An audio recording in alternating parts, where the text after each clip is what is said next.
After her trip, my wife started acting different. At first, I tried not to think too much about it because people come back tired. Travel changes routines. Sometimes it takes a few days to settle back into normal life. At least that's what I kept telling myself. But deep down, I knew something was off. Her name was Ikra. We've been married for 7 years, and after 7 years, you notice changes immediately. Not because you're suspicious, because familiarity makes even small differences feel loud.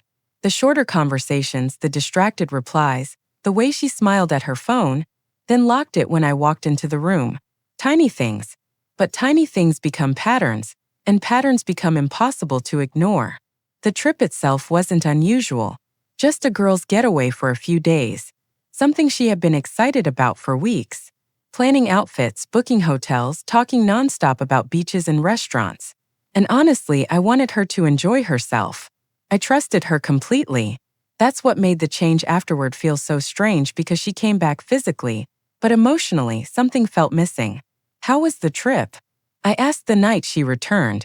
It was good, she said. That was it. No stories, no excitement, no details, just good.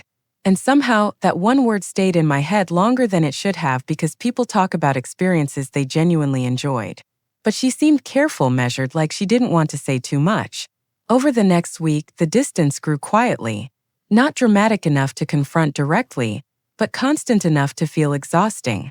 More time on her phone, less eye contact, more moments where she seemed mentally somewhere else. And eventually, I stopped trying to force conversations. Not out of anger, out of exhaustion. Because trying to connect with someone emotionally unavailable starts feeling lonely very quickly. Then one night, everything shifted. We were sitting in the kitchen late at night. The house was quiet, and the silence between us felt heavier than usual. Then suddenly, she looked at me and said, "You've been acting different lately." That almost made me laugh. Not because it was funny, because the irony was unbelievable. I looked at her calmly. Different how? I asked. She hesitated slightly. Distant. Quiet. Like something's wrong. Interesting, because every word she used to describe me was exactly how she had been acting since the trip. But I stayed calm, completely calm. And I think that unnerved her even more. "You don't talk to me the same anymore," she added softly. There it was. The shift. The moment someone notices your energy change after there's already changed first.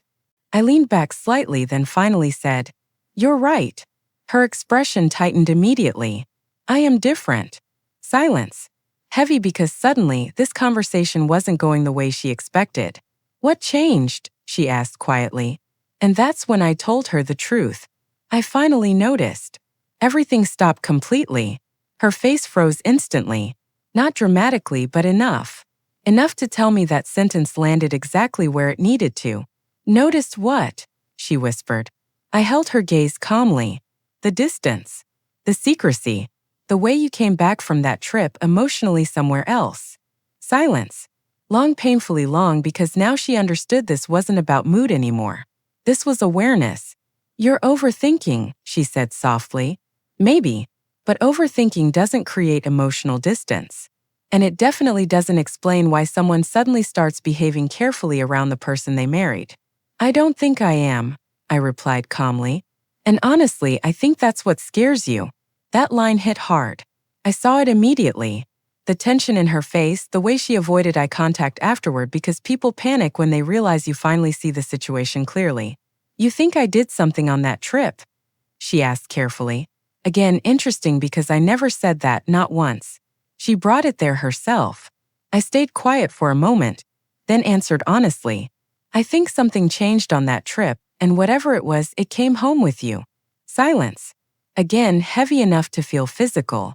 "You're making assumptions," she whispered. I nodded slightly.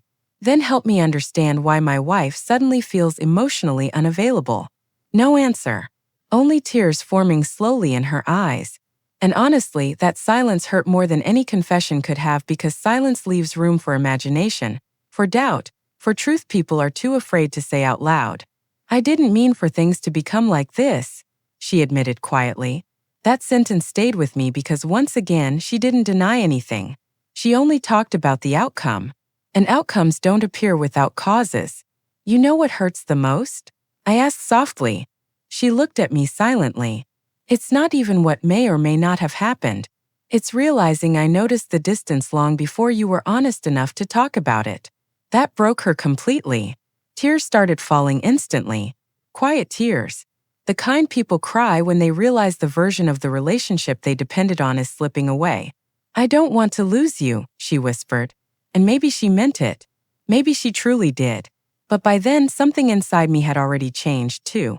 Not into anger, into clarity. And clarity is hard to reverse once it arrives.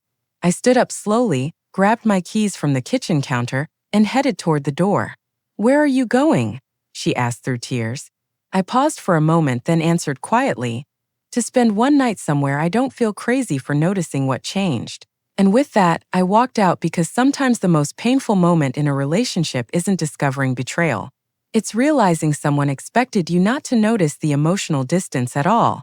And once you finally do, everything changes for both people.